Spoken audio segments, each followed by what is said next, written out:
ఏ నరుడు నీ గురించి చింతించకపోయినా, ఆలోచన చేయకపోయినా నువ్వు బాధపడనక్కర్లేదు. ప్రభు నీతో సూటిగా చెప్తున్నాడు, నేను నీ నిమిత్తమై ఆలోచన చేస్తున్నాను, నేను నీ నిమిత్తమై చింతిస్తున్నాను, నేను నీ నిమిత్తమై బాధ్యత తీసుకున్నాను.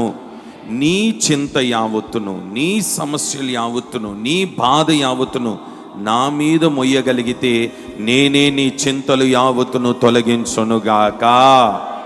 నీ గురించి ఆలోచన చేస్తున్న దేవుడు, నీ గురించి బాధ్యత తీసుకున్న దేవుడు. ఆయన అంటాడు, నీ చింత యావత్తును నా మీద మోపు, నీకున్న ఆ వేదన, నీకున్న సమస్య అంతా నా మీద మోపు.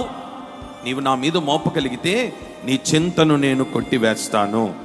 నీ చింతను నా మీద మోపడానికి ముందు నేను నీ గురించి చింతించాలంటే దేవుని సన్నిధిలో ఉన్న మనము ఒక క్రమము పాటించాలి.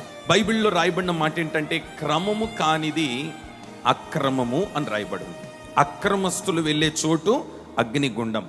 కనుక అక్రమము చేయక క్రమాన్ని పాటిస్తే ఖచ్చితంగా దేవుడు మన గురించి చింతిస్తాడు. యెహోషువ మోషే తర్వాత నాయకుడిగా ఎన్నికింపబడి ఇజ్రాయేలు ప్రజల్ని తీసుకొని బయలుదేరినాడు. వాగ్దాన దేశము చేరాలంటే యోర్దాను దాటాలి. యోర్దాను దాటిన తర్వాత ఇక వాగ్దాన దేశం చేరుకున్నాననే లోపు ఏమెదురొచ్చిందంటే యెరికో పట్టణం ఎదురొచ్చింది. యెరికో దాటాలనంటే ఏమి చెయ్యలేని నిస్సహాయ స్థితిలో ఉన్నారు. ఇప్పుడు యెరికో గోడల ముందు నిలబడిన తర్వాత ప్రభు ఒక క్రమాన్ని నేర్పినాడు. ఇది మనం ఇప్పుడు నేర్చుకోవాలి. ఇప్పుడు దేవుడు ఏమంటున్నాడో తెలుసా? యెహోషువ, యోర్దాను దాటొచ్చినట్లుగా యెరికోను దాటలేవు. నేను నీ గురించి చింతించాలనంటే నువ్వు చేయాల్సిన ఒక క్రమం ఉంది. ఏంట క్రమం అంటే, యుద్ధము చేసేవారు ముందుండాలి, రెండవది బూరలు ఊదే యాజకులు వెనకాల ఉండాలి, వారి వెనకాల మందసం మోసే దైవజనులు ఉండాలి, వారి వెనకాల ప్రజలు ఉండాలి. ఈ క్రమాన్ని పాటిస్తూ 7 మారులు ఆ యెరికో గోడల చుట్టూరు తిరగాలి. ఎన్ని మార్లు తిరగాలి?